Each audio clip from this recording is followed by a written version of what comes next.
Hey everybody, welcome back to another first-person shooter tutorial video here. Today we're going to be learning how to pick up and drop our weapons in our game here. So first we'll make the drop function, followed up by the pickup function. We'll deal with physics, so when the gun drops out of your hand, it'll fall to the ground, etc., and we'll do a lot of cool stuff in this video. If you are joining this video without having seen the previous video about the interact, you'll definitely need to watch that because we will be utilizing that in this video. And if you guys are new here, my name is Taken Grace and I make Unreal Engine tutorial videos just like this. And we are chugging along in the first-person tutorial series here. New videos come out every Saturday. So why don't we get started on this one?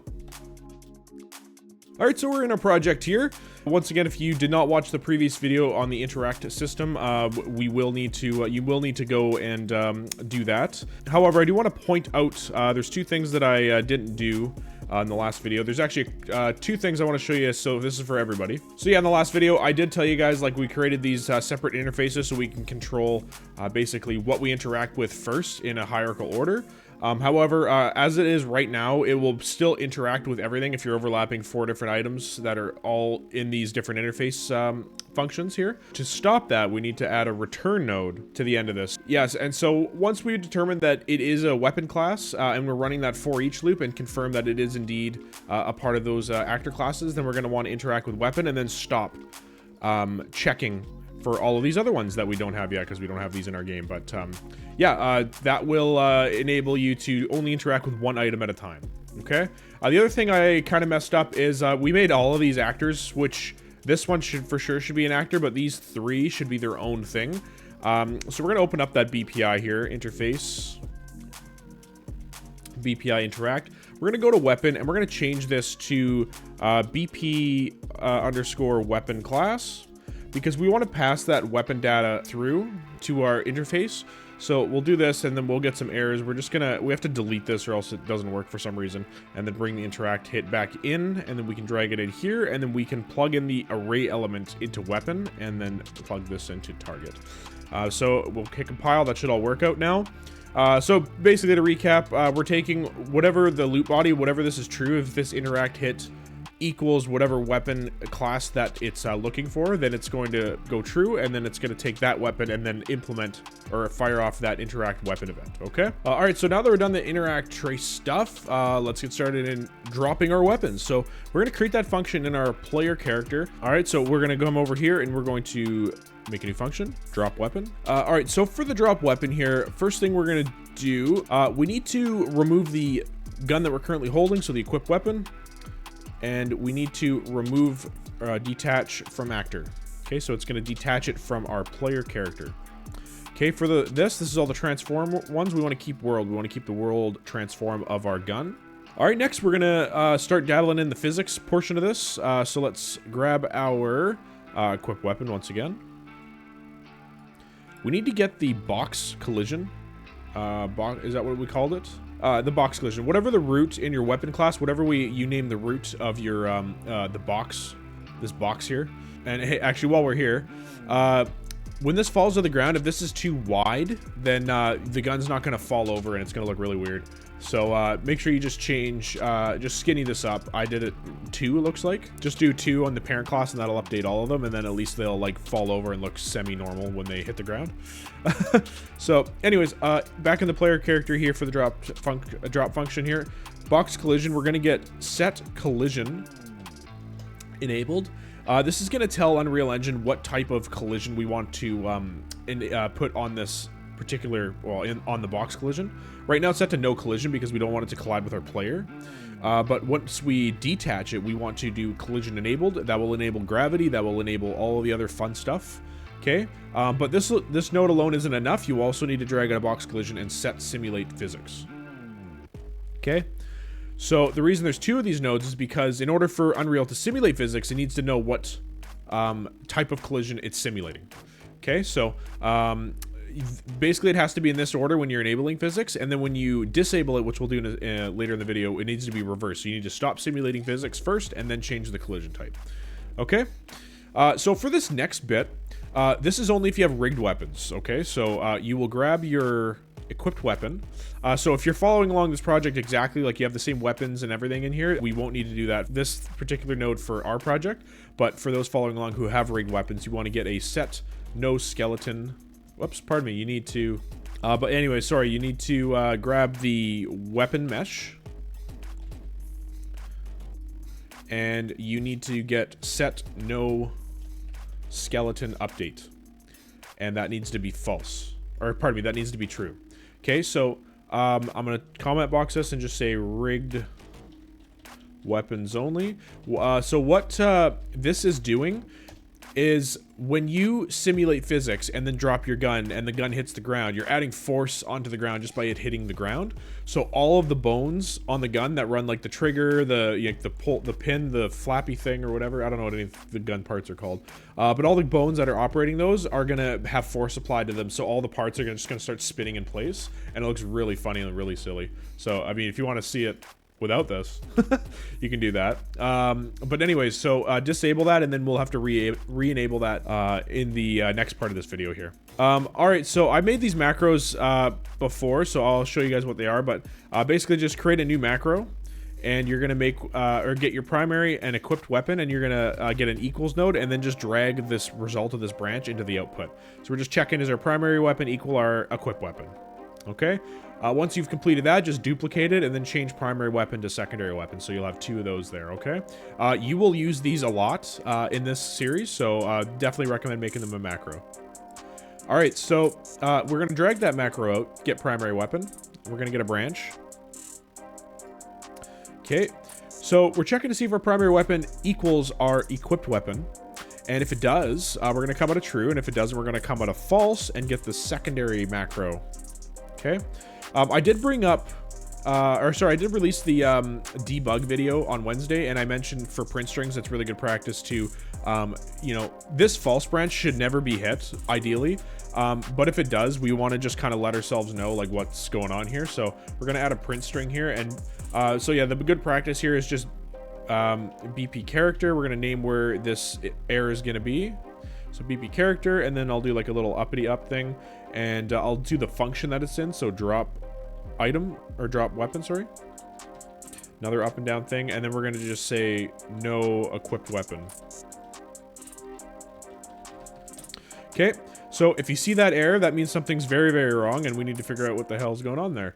So realistically, you'll never see that print string, but it's there if in case we do run into issues, which I actually did in my prep project. I think I had like one box unticked in my spawn weapon function, and it didn't spawn in slot 0, but it spawned in slot 2, but then set both slots as filled. So yeah, anyways, I was running into some issues there, and the print string in my prep project actually let me know that. So both of these are going to be exactly the same. It's just going to be primary versus secondary. So first thing we're going to do is we're going to get our gameplay tags. We're going to remove gameplay tag, and we need to remove slot number 1 if it's our primary.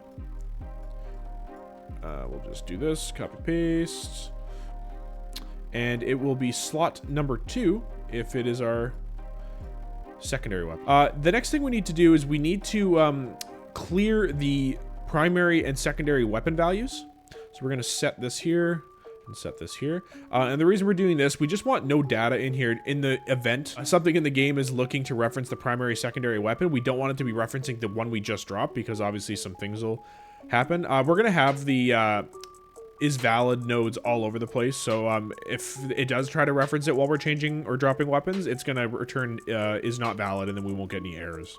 After that, we need to grab our gameplay tags again, and we need to remove tag. We can make these join up once again, because that's all we need to check. And we need to remove the tag slots full, because our slots will no longer be full if we are dropping a weapon. All right, 2 more nodes here in this function. We're going to grab our equipped weapon, and we want to be able to pick up our weapon again. So we need to set can be picked up to true.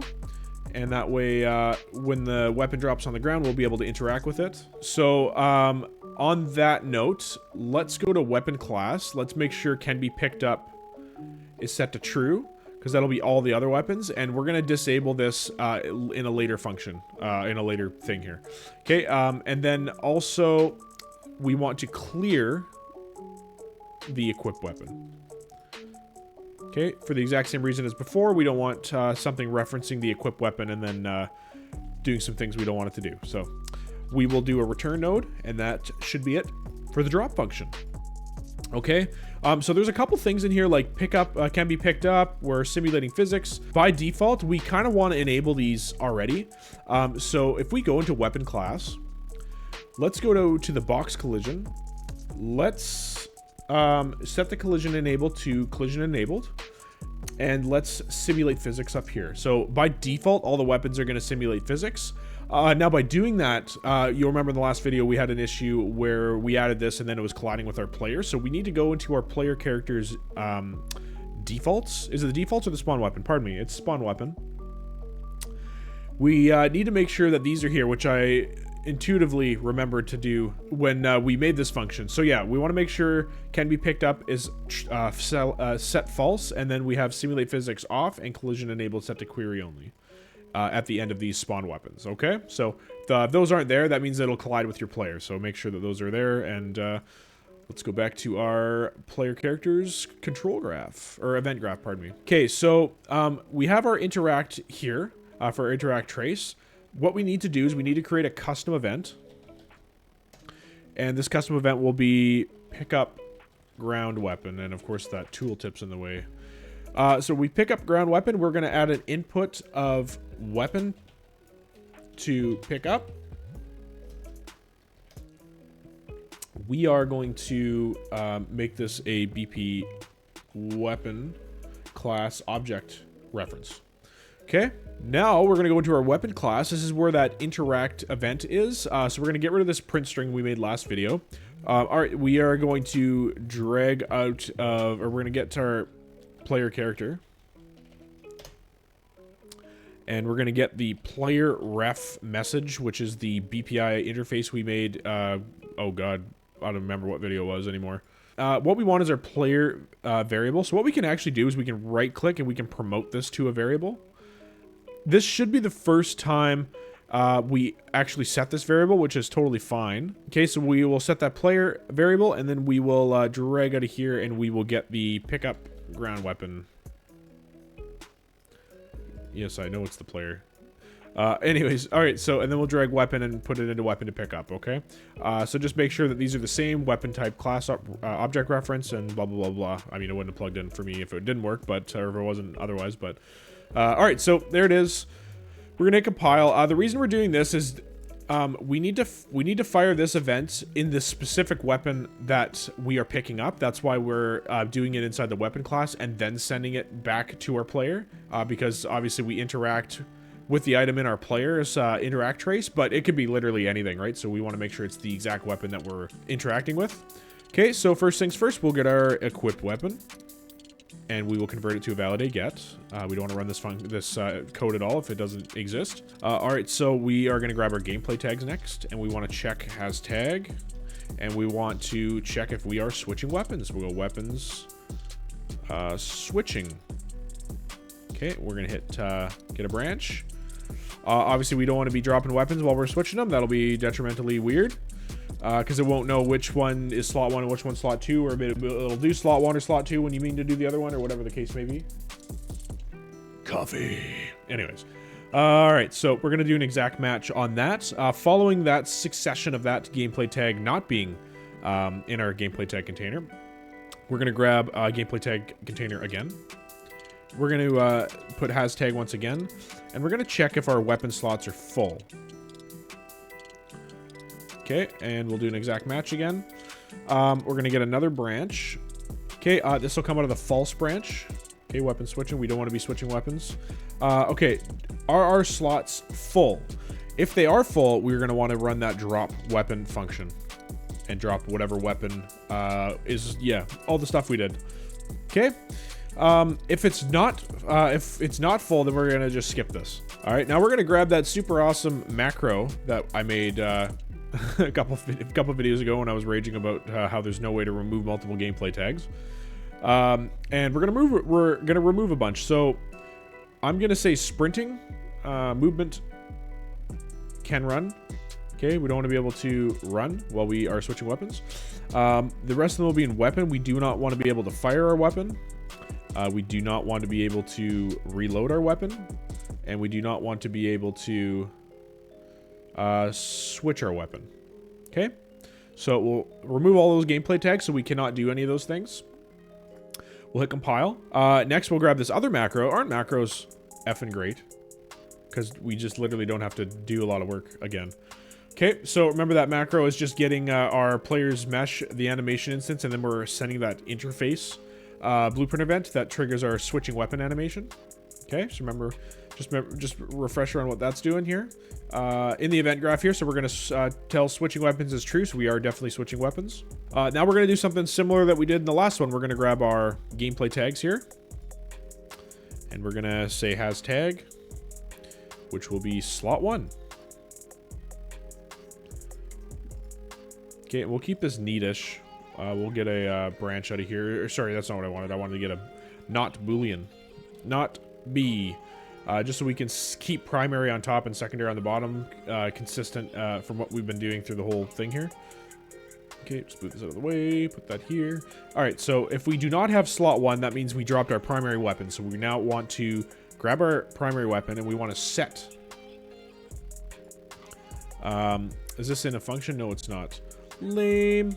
Can we do... You know what? Let's make this a variable. So we'll promote this to variable. We'll call it weapon to pick up. Love it. Okay. So that will be a variable so we can reference it over here and not make it look super ugly. All right. There we go. Primary weapon. And the weapon to pick up will become the primary weapon. So you don't technically have to do this, but again, it can be a failsafe just like we did before. So we'll get another branch here, and gameplay tag to we want to check for is slots 2. So if we don't have slots 2, and then we'll add another print string here.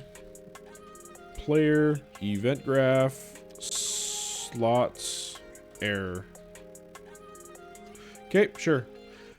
All right, so and then we'll do the secondary weapon now. A lot of repeating of things here. Okay, and we'll plug that into there. Something like that. All right, perfect. All right, we will drag out of here and we will set can be picked up to false. So we don't want people yoinking that gun.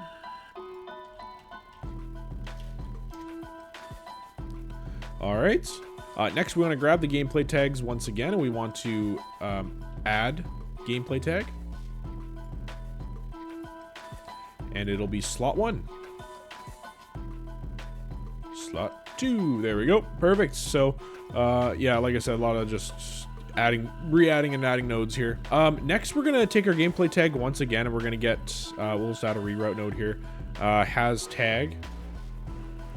And we want to check if we have the opposite tag. Whoops, slot 2. There's no way to do this nicely looking, is there? Let's get rid of this then, and let's just put gameplay tags up here. And put the branch down here. So yeah, obviously we want to check and see if the other slot, if we have that slot, and if we do, we want to set gameplay tags again. We want to set, or add gameplay tag. Add gameplay tag. And we want to add slots full. Alright. And if we don't, then we're going to skip it. Okay. So I'm just going to copy this because we're doing the same thing down here. And this is changing to slots number 1 and just checking it all. Gameplay tag, slot 1, which will be true. Okay, all of this will basically all combine into a reroute node. So let's just add one here if I can.